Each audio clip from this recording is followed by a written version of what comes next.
Chaos causes organizations to retreat, but not always. Disney, CNN, MTV, Hyatt, Apple, Burger King, Microsoft, Airbnb, Uber, Square. These are just a few examples of companies that were founded during periods of economic recession. And the reason is that chaos creates opportunity.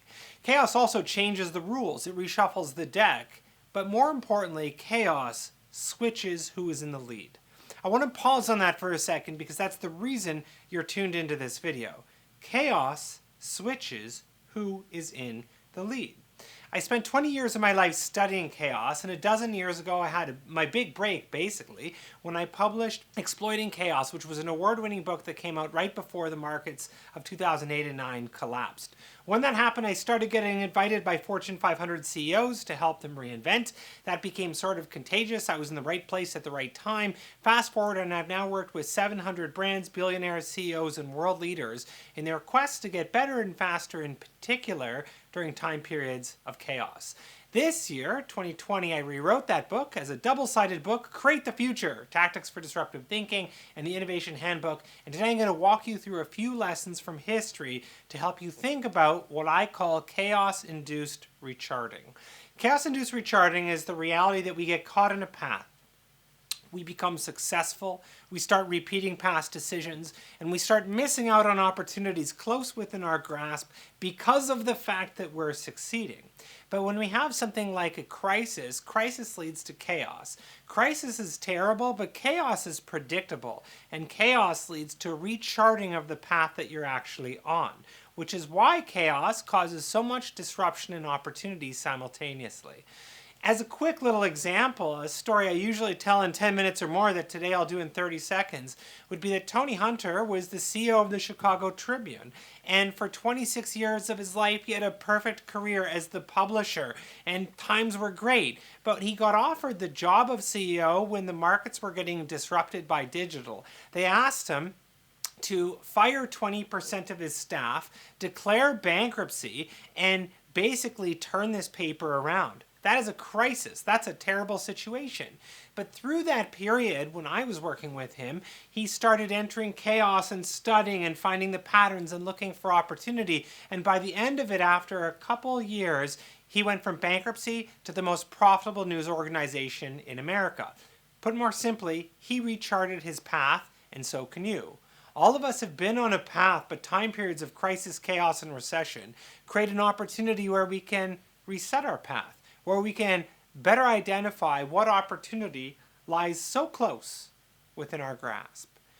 For you, for me, maybe that's a bigger role, a new product, a new service, or just a different way of doing things. But the reality is you have another level that you can be performing at. And interestingly, time periods of crisis, chaos, and recession give us this opportunity to reassess the path we're on and find that optimal path. So let's first start with a few lessons from history. This is Michelangelo's David, the roof of the Sistine Chapel, Leonardo's Vitruvian Man, the invention of the Gutenberg printing press, the invention of bookkeeping, accounting, and modern-day finance, the works of Sir William Shakespeare, the roof of St. Peter's Basilica, maps that charted our globe, the scientific method. What makes each of these world-changing innovations so interesting is that all of them came to us in the same time period, the Renaissance period. And what makes the Renaissance period so interesting is that it emerged from the bubonic plague, the Black Death. During the Black Death, our population was ravaged. In fact, we lost 200 million people.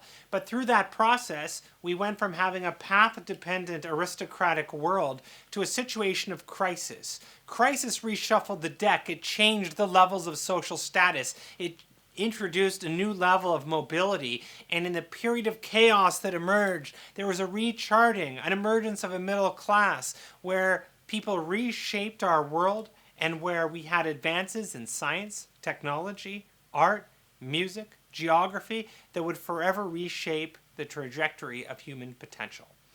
Now, when we think about the time period of COVID-19, That's a difficult time period as well. It's not on the same scale as the bubonic plague, though it's still a terrible thing, but it has many similar lessons in that we were in a period of path dependency. Between 2010 and 2019, we experienced one of our recent history's longest bull markets. That led to the periods of the COVID-19 crisis, but leads into a period of chaos, recession perhaps, in a way where the deck gets reshuffled and we enter recharting. So let's talk about how that works and what these time periods have meant for us.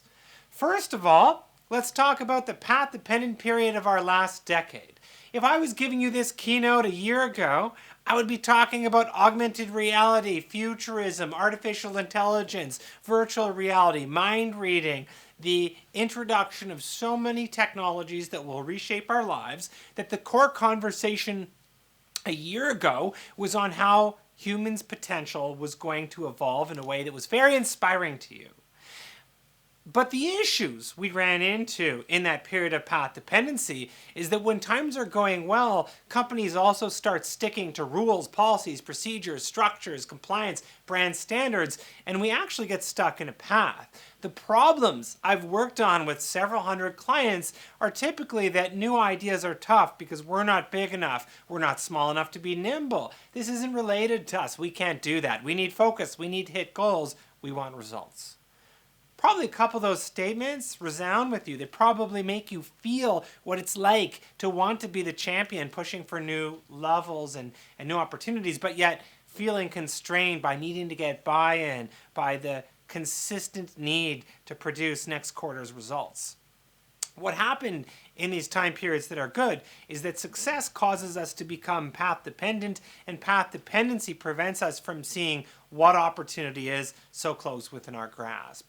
Now, if I was to show you this slide that we kicked things off with a year ago, you'd probably be very inspired and our whole conversation would focus on this. But realistically, when we get into periods of crisis, chaos, recession, what happens is this concept of opportunity almost seems distant. It seems like a conversation we can't have right now. And yet, it is the conversation we must specifically have right now. Because crisis takes us into a completely new period. Now, I want to also note that crisis is not good for any of us on a certain level. There's an enormous toll to something like COVID-19, a human toll. It's impacted all of us in so many ways. So this is not the point of the takeaway, but it's to differentiate crisis from chaos and to realize what crisis enables. Crisis is really only good for mask makers, gun dealers, and stockpilers of sanitizer. But during a crisis, the important takeaway is that your consumers' needs are changing by the minute. During a crisis, consumer needs actually get erased because I don't know what I want anymore. If we think about Maslow's hierarchy of needs during a crisis, I'm really not thinking about your product or your service. As a consumer, I am much more simply thinking about my physiological and safety needs. And that means crisis is a difficult period to do any research within. However, once we emerge from crisis, what happens is we emerge with a certain sense of urgency. Within a company, an organization, a team, that urgency can be really impactful. The question I would have would be, why don't we see opportunity until there's crisis? Legend has it that we can learn a lot from the concept of a boiling frog. 100 years ago, they said if you put a frog into a pot of boiling hot water, it would hop out immediately and be really angry at you for trying to boil it. But if you put that frog into lukewarm water, you could slowly dial up the heat until it croaked. Terrible joke, I get it. But the takeaway from this fable from a long time ago is the simple concept that the frog, like us, doesn't notice a change in temperature if it's moderate. We only notice when there's a crisis. And this explains why from the outside, you can tell the trends that are impacting almost any market. From the outside, it's so easy for you or I to see. But on the inside, people don't realize what is disrupting them because it's too easy to assume they already have control. Sometimes, to make change happen, you need to be shocked. And that's where we are right now, a state of crisis. So let me give you a different example of how this plays out. If you were to look at the examples of the largest disruptions in the history of the world, corporate or empires, what you would find is that almost every situation of disruption happens because people overestimate their level of control and they dismiss the new rival. They dismiss the new idea. It seems awkward, unfamiliar, unlikely to actually win. What's unique about crisis is that it creates urgency and a desire to research and experiment that we don't always have. An example would be Domino's Pizza. Domino's Pizza had lost 90% of its market share. It was in crisis, and people thought Domino's was going to go away. And when we started working with Domino's Pizza, the types of research we were doing was all related to helping them look at their problem from different perspectives and come up with as many experiments as possible to see what are the other ways one could actually reinvent this simple world of pizza. And in total, we worked with them on 144 custom trend projects and deep dives. And they started doing everything. They were one of the first to enable you to personalize your pizza online. They came up with push-button pizza ordering, role-playing game-inspired pizzas, currency-free pizza establishments, live pizza order webcams to track your pizza being made, foldable pizzas, digital pizza payments, gigantic pizzas so big they posed a dramatic problem for the delivery person bringing them to you, takeout pizza insurance, and pizza by drones. They even came up with an idea to enable you to order a pizza through an app without making any selections at all. You start the app, and if you do not cancel it, a pizza comes to your door. Leading me to my favorite idea of them all, ordering a pizza by emoji. So in 2015, when people were still wrapping their heads around what an emoji meant, Domino's Pizza enabled the wonderful feature where you can send them an emoji of a pizza and a pizza shows up at your door. You click confirm in a text message, cool, pizza. Now, why I love this example is that I want you to imagine being at a pizza company that was doing well, one that was already successful and not in crisis, and sitting down in a meeting saying, I think you should be able to order a pizza with an emoji and no options whatsoever. You would be laughed out of the room. But in this case, Domino's Pizza was in crisis, and therefore every idea was something they wanted to research and experiment.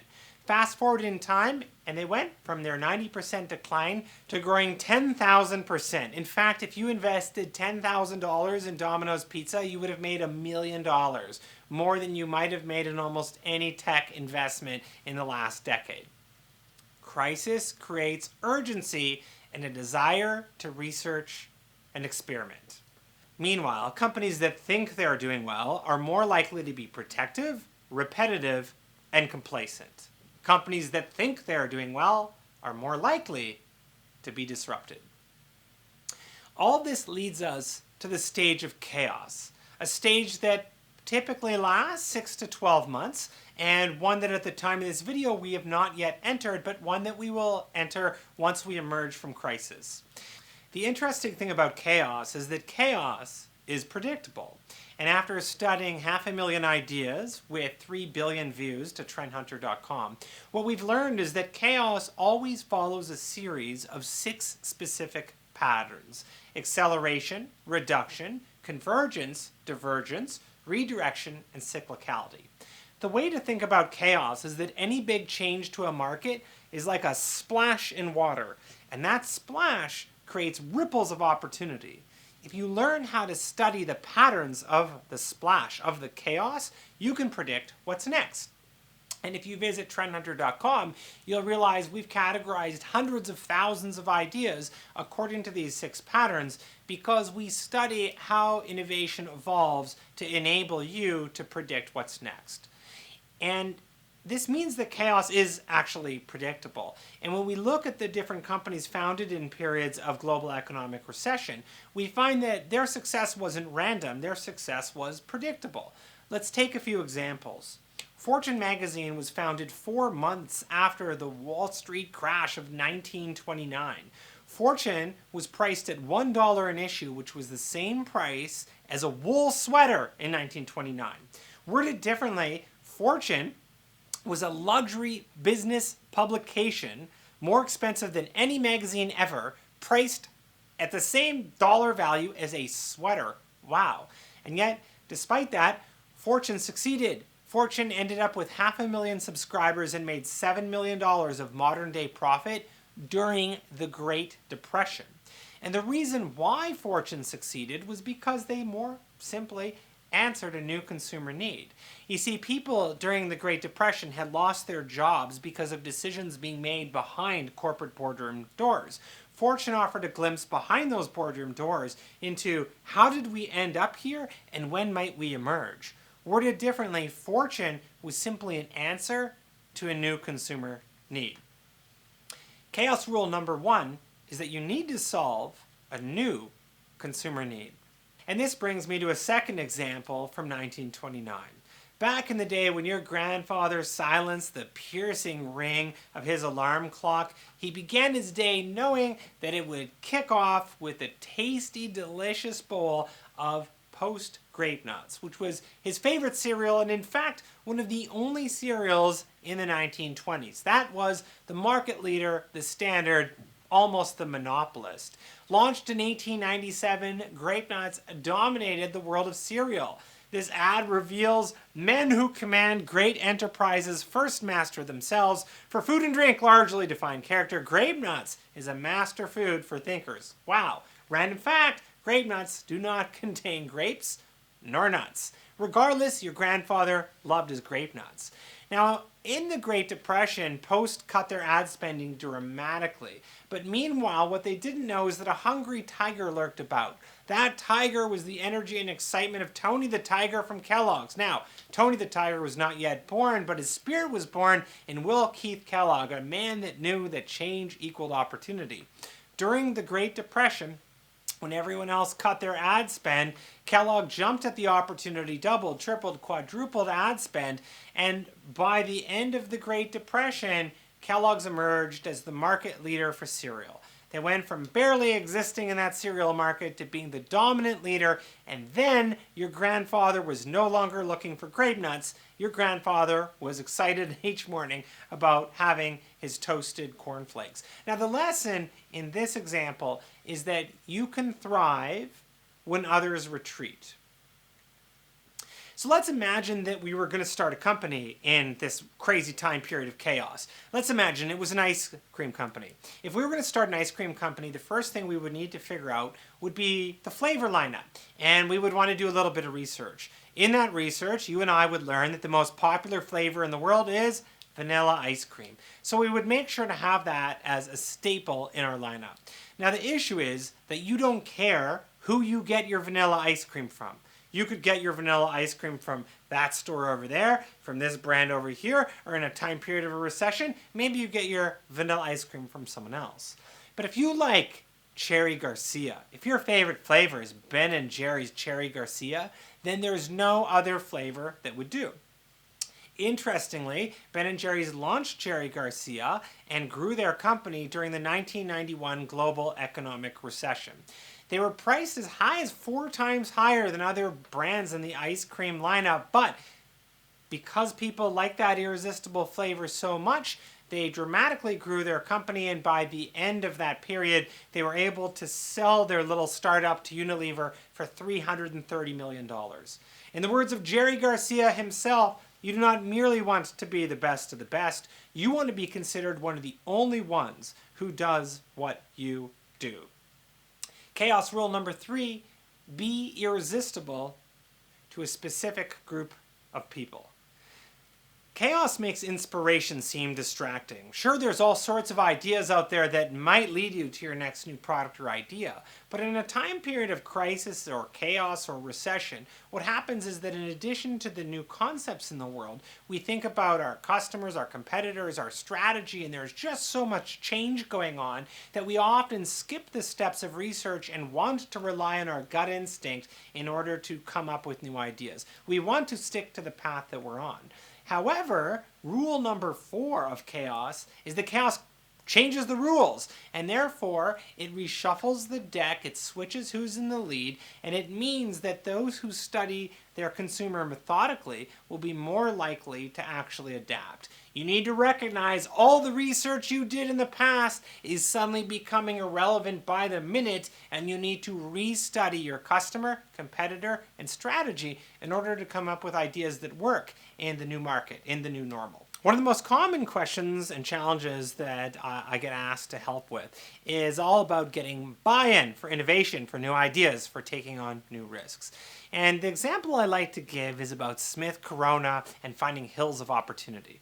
You see, in the 70s, 80s, 90s, Smith Corona was the best typewriter company in the world. And if you thought of being good at something, the market you're best at, it's like finding a hill of opportunity. And what happens is that any time you want to get a little bit better, you can always search for a higher point on the hill that you're on. Smith Corona could always make a better typewriter. And after making thousands of different experiments, they could always make a better typewriter. The problem with being a master of the hill you're on is that if you try to do anything that's much different than what you've been doing in the past, by comparison it looks like a failure. And so when Smith Corona tried making computers, it didn't seem as successful as making a great typewriter. And so what happens then is that your own hill can block you from realizing there's other hills of opportunity. But to get to those hills, for Smith Corona to make it from typewriters to computers, they would have had to go through a valley. And unfortunately, in Smith Corona's case, they had a joint venture, they made some computers, they got a little intimidated, they abandoned their joint venture partner, Acer, and 3 years after their experimentation, they declared bankruptcy, and Acer found that new hill. Acer became the second largest PC maker in the world. In a different example about finding those hills of opportunity, I'll show you how to actually get buy-in to find those new hills. At the BBC, innovation meant coming up with new TV show ideas. And in the 90s, the CEO and CFO noticed that viewership was declining. And so they came up with a very rigorous method for innovation. They put in rigid controls around the creative process. And, not surprisingly, innovation narrowed. Market share, viewership got even worse. When that happens, the only upside is you get a new CEO and CFO. And the two new characters came onto the scene, and they wanted to make change. They wanted to make a difference, but they didn't feel like they could change this giant infrastructure that had been in place. And so what they did was they made a tiny little change. They put in a gambling fund. Ideas that failed the normal screening process could still qualify for gambling fund money.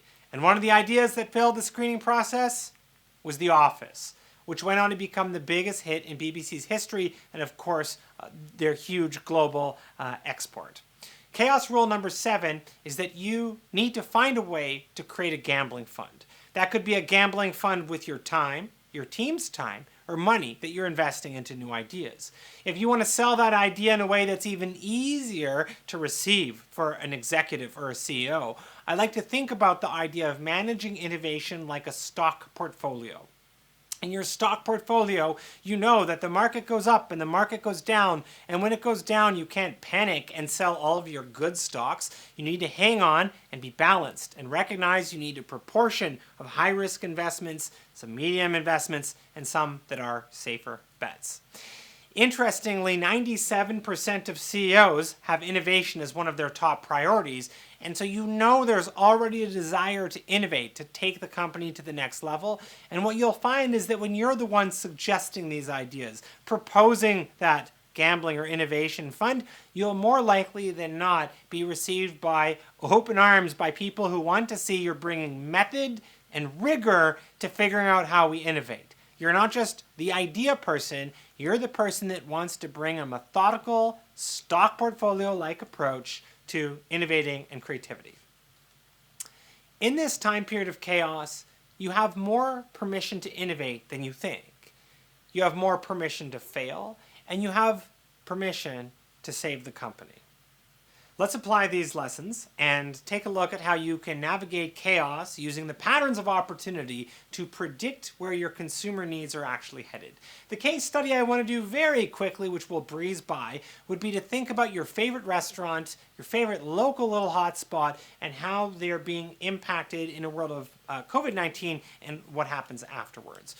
The way that you can navigate and predict a time period of chaos is by recognizing that the patterns of opportunity, the patterns, show you how to interpret the chaos around you. Couple quick examples, moving very quickly. Reduction is a pattern that suggests you could simplify the world to better reduce your business model into something that exactly hits your customer needs. The question you might ask yourself would be, what is actually important to your consumer? Because it's not about getting a big idea, it's actually, in reduction, about a little idea you can make big. A simple example would be Earl's restaurant chain in Western Canada realized that people really needed food during COVID-19. So what did they do? They took advantage of the fact they have access to food and turned themselves into a grocery store with delivered prepared meals, chef kits, home essentials, and grocery packs. This brings us to the pattern of acceleration, where you try to find one little aspect that you're really good at, an example of where you delight your end consumer, and then you blow that up into something more exciting. The homework question, or the way you would look at this in a workshop situation, would be to find where you can take a little idea or a customer experience and make it bigger, better, smarter, and more exciting. My fast example would be that Hadrian Verrier is the patisserie in Toronto that makes the best croissants. On my birthday, which is today, my lovely fiancée found out that this patisserie expanded their idea of that perfect croissant by selling the actual batter, pre-made croissants that are ready to put in the oven so that you can enjoy a perfect patisserie-style croissant in the comfort of your own home. This brings us to the pattern of divergence and the reality that people don't want to be part of the mainstream. They want the opposite. And you look at what your competitors are doing and what you've done in the past, you get caught in a groove, but sometimes the exact opposite approach could lead you to a great idea. Instead of marketing to the masses, ask yourself how you could be irresistible to a specific group of people. During COVID-19, a number of distilleries around the world, like Corsair, realized that they could keep making alcohol or realize what people really needed was hand sanitizer, so many of them switched over their distilleries to actually make hand sanitizer. This leads us to the pattern of convergence. How can you combine your product or service with an offering, something digital, something physical, in a way that actually creates a completely remixed offering? Your next idea exists in some combination of things that you already know. A favorite example would be NX Market, which is effectively a market that connects you to a farmer and the sort of traditional milkman concept of having reusable jars and maybe delivery or pickup so that you're actually cutting out all of the middle groups of the supply chain and directly getting your food or supplies from a farmer. During COVID-19, they realized that people were scrambling to find meals at the same time that caterers and restaurateurs were out of work, so they made a call for all Toronto chefs in order to actually provide an outlet for caterers and chefs to provide pre-prepared meals for people to enjoy in their homes. This brings me to redirection. How can you surprise, gamify, and reinvent what is happening now for a later payoff in the future? In this example, you might think about your restaurant or your business and ask, how could you channel the tribe that you have? What gift cards or promotions could you create? How could you change your point program or your loyalty program in order to connect to those people that love you for a future payoff? Several restaurants in the world put this to use by actually creating pay it forward campaigns where you would buy your home delivered meal while also funding a meal for someone that's homeless and also having difficulty during the COVID-19 times. And this brings me to my final pattern, cyclicality, which is the simple notion that greatness tends to repeat, leading to nostalgia, retro, cyclicality, and all sorts of predictable examples that come back. A simple way to think about this is that everything old becomes new again. And in the research that we've done in the past, we've realized that when you have something like a crisis or a very chaotic time, there are several outcomes all related to what we would call potentialism. Potentialism is the idea that once I emerge from this, I want to relive my life to the greatest potential. It leads to people wanting hobby businesses and crafts, supercharged tourism once I can finally get free, and a return to the kitchen. A recognition that this family connection that we had during this period of isolation actually mattered, and we got closer as families, as couples. And so return to the kitchen means that even in the periods that follow, we will have a higher need to want to reinvent that family meal. The example for restaurateurs would be, in my city at least, that dozens of chefs have taken to putting on cooking videos on Instagram and social media to help you make better home meals and learn how to cook during this awkward time period. Chaos causes the patterns of opportunity to accelerate. The takeaway would be that you take your business problem and use the patterns to re-look at your industry from different perspectives, which will lead you to new ideas, new opportunities that are created by these periods of chaos. If you want to dive more into how those work, you can get the book, Create the Future, or visit trendhunter.com to learn a little bit more of our tools and methods. But I'll give you one more workshop that will help you look at your problem from different perspectives. It's a favorite, and the way that this workshop works is that you pick random companies, perhaps companies totally unrelated to you, but companies that you understand, and you think about how they would approach your market. How would Google, with AI, speed, and insight, approach your industry? What about Uber, with their desire for simplicity and their belief that everyone in the world overthinks problems and should just be simple about things? What about Amazon, the hungry competitor that likes customization, being lean, trying to find ways to be more direct to the consumer? What about Patagonia, who wants to save the world and believes the environment is the most important thing worth saving?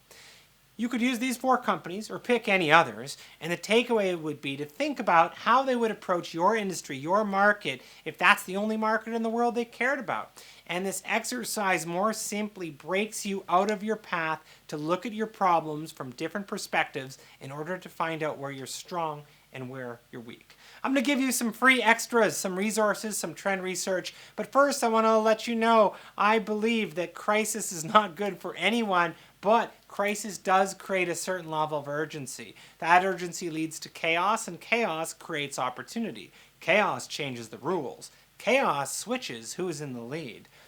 You need to solve a new consumer need during these wild times, but you can thrive when others retreat if you find a way to be irresistible to a specific group of people. Perhaps you need to start by creating a gambling fund or thinking about how to approach creativity and innovation as if it was your stock portfolio. But recognize in these times you have more permission to innovate, you have more permission to fail, and you have more permission to actually save the company. So what's next after all of this? Well, the recharting. The recharting is a recharting of the path we're on. And sure enough, we will get stuck in our ways once again, but what you want to do is realize how this time period now is when you can get yourself on that optimal path. Now is when you want to think about what opportunities you have that lie so close within your grasp. It might be a bigger role, a new product, a new service, a new idea, or just a different way of doing things. But the simplicity is that you have other levels that you can be performing at. You are going to create the future. If you want to dive deeper, Create the Future is a 360-page tactical guidebook to navigating times of chaos and change. And today we really tackled just one part of it, which was, within our framework, the idea that the ability to change underlies everything in a sort of approach to chaos. The other sections that are important to conquer would be creating a culture of innovation, building a method for filtering opportunity, having an adaptive approach to innovation, and knowing how to infectiously message your ideas so they can break out of all the noise during a period of chaos. You can get the book, but if you want to live it in real life, come to one of our epic future festivals where this year's themes are all about reinventing through chaos, becoming recession ready, and coming out with the tactical plans for how to better identify the changing needs of your consumer. We've got a future festival virtual version that's online right now, as well as an e-learning program. And if you really have a large problem you want to tackle, our business model is creating 1 to 4 day custom programs for organizations, leadership teams, CEOs, and world leaders who need to figure out how to actually get outcomes, next steps, and new capabilities to make all this happen. I'll wrap up by saying chaos creates opportunity, but it's also the opportunity for you to create the future. Thank you.